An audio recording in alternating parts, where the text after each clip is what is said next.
आबिद साहब जी, ये प्रोग्राम नहीं करेगा अगर ये इस तरह की बात धमकियां किसी और से लाके दिया करो। तुम बैठ के नहीं सुनो, तुम धमकियां देने का और काम ही तुम्हें मेरे नाल कदी प्रोग्राम देने के अलावा तुम्हें काम ही कोई नहीं है। चपेड़ा नहीं सर, इस तरह की बात प्रोग्राम करी तमीज ही नहीं बैठने की। तुम्हें ना प्रोग्राम इंग्लैंड में क्या हुआ था? कमाल है। सर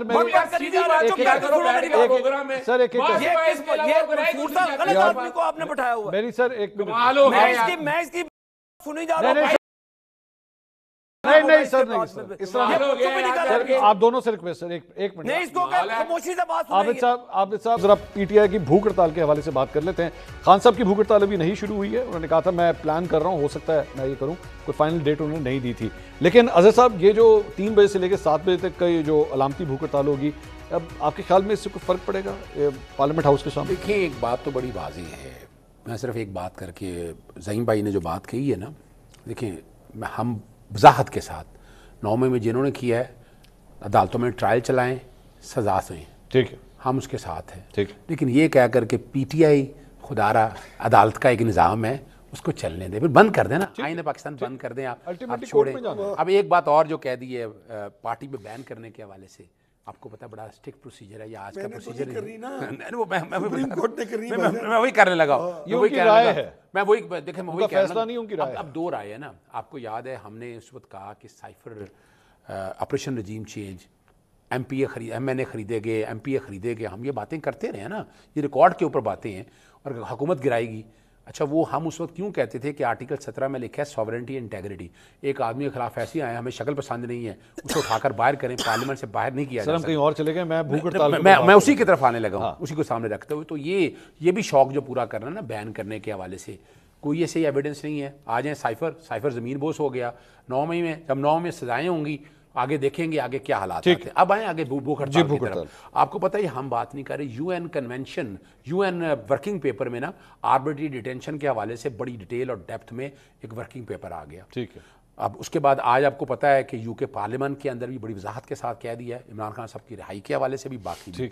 तीसरी जो बात साथ है ना, ये जो बता रहे हैं कि जनाब पता नहीं प्रेसिडेंशियल स्वीट बना के दिया है, क्या कर दिया है इमरान खान साहब के, जो कि मैं वहाँ जाता रहता हूँ, मैं मिला हूँ, और मैंने एक बाकायदा पटिशन इस्लामाबाद हाई कोर्ट में फ़ाइल कर दी है, universal declaration of human right, ICCPR के खिलाफ, convention on torture, national Mandela rules को सामने रखते हुए कि ये जो बातें कर रहे हैं ना, वजह क्या है, सॉलिटरी कन्फाइनमेंट में रखा है। मैं खुद रहा हूँ 23 दिन लॉयर्स मूवमेंट के अंदर, मुझे तो पता ही क्या है। अब क्या है, एक बैरक में आप बंद कर दें और उसमें बाथरूम की फैसिलिटीज भी ना हो, जरा पूरी दुनिया का मुआवजा करके देखें। एक तो ये सारी बाथरूम की फैसिलिटीज क्या बाथरूम की फैसिलिटी का, वही सोदे साथ ही है, सारा ओपन है, आ जाए में चलते हैं। मरियम नवाज कहती है मैं भी इसी तरह। सर मैं अदब करूँ, मैं वो टीवी चैनल्स के ऊपर ना मैं आपको दिखाता दूँ, आ जाए आप सर्च कर लें कमरे कौन से हैं। अपने बाप का कमरा देखने वो गई थी, आपने वो देख लिया कैसा जबरदस्त सालार ऐसा उसमें रही।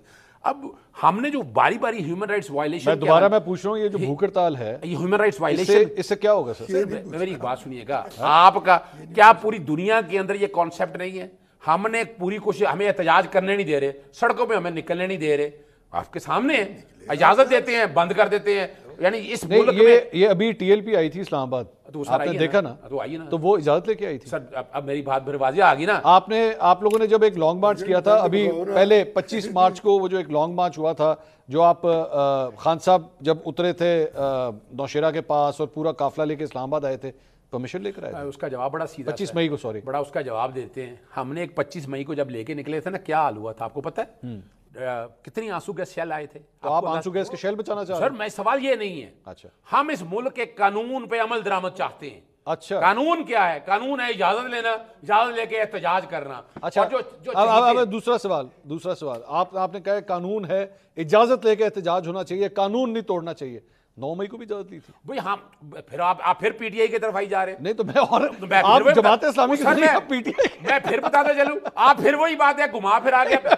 सर मंसूर भाई देखिए, आप कह रहे हैं मैं सवाल ही पैदा नहीं होता। अभी आपने खुद मुझे कहा, हम उसको डिसोन करते हैं। सर हैं, हम उसको डिसोन करते हैं। आप डॉक्टर यास्मीन राशिद लिबर्टी से लेके सर मेरी बात कोर कमांडर हाउस तक गई? मैं फिर बताऊं सर, गई कि नहीं गई? फिर बताऊं आपको, पाकिस्तान तहरीक नहीं, डॉक्टर यास्मीन राशिद प्रेसिडेंट है पीटीआई। खान साहब ने कह दिया मेरा उनसे कोई ताल्लुक नहीं है। आप फिर वही बात कही जा रही है। मैं जो बात कहना चाह रहा हूं कि हमने कोई पाकिस्तान तहरीक इंसाफ ने एहतजाज नहीं किया, उनके वर्कर्स अगर गए हैं तो अपने तय गए हैं। किसके वर्कर्स? तो पाकिस्तान तहरीक इंसाफ को रोक सकते हैं आप रोक सकते हैं किसी को? क्यों नहीं रोक सकते? कैसे रोक सकते? मुझे बता दें, मैं सवाल मुझे ये बता दें। अब आपको मैं अजहर साहब चले, मुझे एक बात, मैं एक सिनेरियो आपके सामने रखता हूं, मुझे इजाजत दीजिए। मैं एक एहतजाज 500 बंदे का एक ग्रुप लेके आपके घर के बाहर आता हूं, मैं एहतजाज करना, मैं कह जी मैंने अजहर साहब के घर के बाहर एहतजाज करना है। उस 500 के ग्रुप में से 15 बंदे आपके घर की बाउंड्री क्रॉस करते हैं और अंदर जाके शीशे तोड़ देते हैं, बिल्डिंग तोड़ देते हैं, सारा कुछ है। मैं बाहर खड़ा हूं, उस पूरे गैंग को लेकर मैं आया हूं, 500 बंदे को, और 15 बंदों ने जो ये सर को कुछ किया, मैं कहूंगा ओ भाईजान मैंने तो कुछ नहीं किया, मैं तो बाहर खड़ा हुआ था, और जो 15 अंदर गए ना वो मेरे नहीं है। सवाल बड़ा सीधा है, बेसिक प्रिंसिपल है मॉब लिंचिंग का। हमको पता होना चाहिए कितने आज तक वाकई हम देख चुके हैं मॉब लिंचिंग के अंदर क्या हाल हुआ। अच्छा चले, आप और मेरे बस का बात नहीं है। आप कहें कि मैं कंट्रोल कर लूं, आप कहें कि मैंने ये सारा कुछ किया है, ये सारा जाके सेटल डाउन होना है कोर्ट ऑफ लॉ। आबिद साहब, भूख हड़ताल हमारी जारी रहेगी, हम इस मामले को उठाते रहेंगे, बुनियादी हकूक की पामालियां जो चल रही है इस मुल्क के अंदर वो चलती रहेगी। आबिद साहब, रिकॉर्ड में नाम आने वाला है आपका। आबिद साहब वो कह रहे हैं भाईजान क्राउड जो है जारी बात हमारे कंट्रोल में थोड़ी होता अगर वो कुछ कर जाए, और अब हमने जो कुछ भी करना है, आप हमारी मतलब एफिशिएंसी देखिए कि हम कानून के मुताबिक एनओसी कैंसिल, जलसा कैंसिल, हमें इजाजत नहीं मिल रही है एहतजाज करने की, हम नहीं कर रहे, हम सिर्फ भूख हड़ताल कर रहे हैं। सर ये आप इनका जेस्चर, इसकी तारीफ तो करेंगे आप साहब? ज़ईम को याद होगा कि जब नवाज शरीफ साहब को 2017 में निकाला गया, आपको भी मंसूर साहब याद होगा कि नवाज शरीफ साहब का लॉन्ग मार्च था जो पिंडी से लाहौर 4 दिन लगे।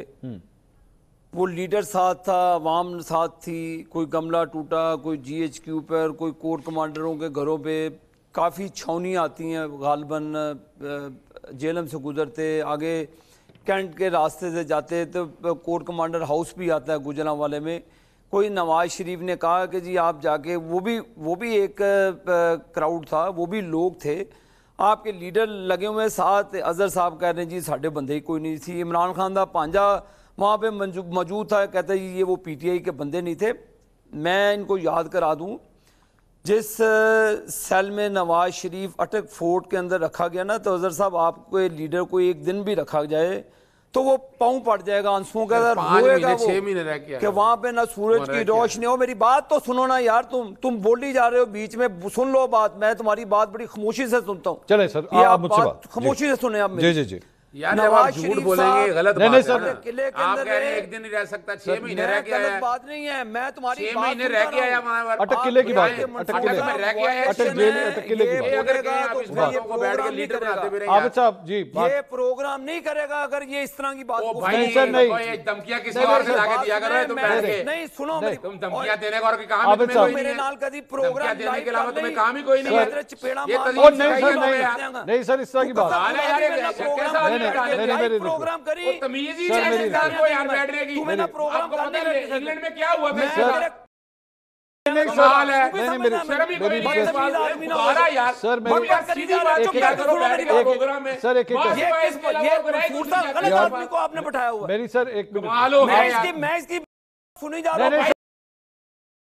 नहीं सर, नहीं सर, इस तरह आप दोनों से रिक्वेस्ट सर, एक मिनट नहीं, इसको खामोशी से बात सुनिए। आबिद साहब आप मुझसे बात करें। को बुला लिया आपने, भाई तेरे तू घटिया इंसान है। नहीं सर, नहीं घटिया इंसान है ये बात ही नहीं, बात ही सर, मेरी रिक्वेस्ट है, अभी कोई नहीं, तुम्हें और बात करने के सामने आना, अलावा बस गिरफ्तार आने के अलावा मारो, समझ आ रही थी कि कहना बैठा था तो। सर मेरी आपसे तेरी क्यों बातें करता है आदमी नहीं तू। नहीं सर मैं सर नहीं इस तरह नहीं सर, आप दोनों काबिल एहतराम। खामोशी का इख्तियार करे ये सर, एक एक करके झूठ बोलो, एक झूठ बर्दाश्त कर लो सर, एक एक करके तुम बैठ गए। तुम्हारा लीडर हमारा लीडर नहीं है, तुम हाल बात करते हो। तुम सर एक तुम्हारा लीडर बकरी है, पर लगे हो उसको, तुम्हारा लीडर मार करते हो तुम। सर क्या लीडर है उसके अंदर? हर बार भाग जाता है, मैदान छोड़ के भाग जाता है। ज्यादती की आबिद साहब आदमी को बैठ के अपने लीडर। अच्छा आप दोनों चुप रहे हैं। आप सर मेरी मुल्क छोड़ के भाग जाता है, ड्यूटी लेकर के आता है। ये तो रिकॉर्ड की बात है, तुम्हारे अपने लोग कहते हैं ड्यूटी की है उसने। तोड़ के हाथ से दे देगा सर मेरी बकवास करी जा रहे हैं। नहीं सर, नहीं सर, एक मंसूर साहब इसको कहते हैं। तुम मुझे बताओ, एक मिनट सर, इसका क्या काम है? कौन को पता लीडर कौन है? एक मिनट सर, कौन को पता लीडर कौन है? एक मिनट, लीडर पता कौन को कौन है?